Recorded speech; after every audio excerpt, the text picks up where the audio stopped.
অনেক ধন্যবাদ শ্রী পর্ণা দত্তকে। এবারে আমি কিছু বলার জন্য অনুরোধ করব দেবযানী ভৌমিক চক্রবর্তীকে। নমস্কার। অদ্বিতীয়ার মঞ্চে আমি আবারও বন্ধু সুদীপ্তর আহ্বানে, সুদীপ্তর নামটির সঙ্গে একটা অদৃশ্য সুতোর বাঁধনে গাঁথা হয়ে গেছে আমার মনে হয় দুটো শব্দ, একটা হচ্ছে সময়, একটা হচ্ছে সমন্বয়। সময় এমন একটা বিষয় যার একেবারে নিঃশব্দ চোখ রাঙানি আমরা মানতে বাধ্য হই। সময়কে আমরা সকলেই নিঃশব্দেই মেনে নিই, নিঃশর্তে মেনে নিই। সে কোনো প্রতিবাদ প্রতিরোধ ছাড়াই আমাদেরকে তাকে মানতে বাধ্য করে। আরেকটি বিষয় হচ্ছে সমন্বয়। আমাদের ভারতবর্ষের আত্মা হচ্ছে সমন্বয়।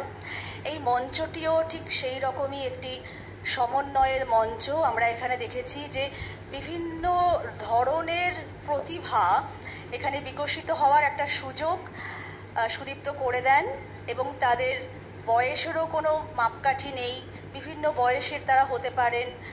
সার্বিকভাবে এই যে নারীদের এইভাবে নিয়ে আসা, এই ধরনের একটি উদ্যোগকে আমি সাধুবাদ জানাই বন্ধু সুদীপ্তকে। অবশ্যই সঙ্গে আছি, সঙ্গে থাকলাম। সকলে ভীষণ ভালো থাকুন, অনুষ্ঠান নিশ্চয়ই খুব ভালো হবে। ধন্যবাদ দেবযানীকে।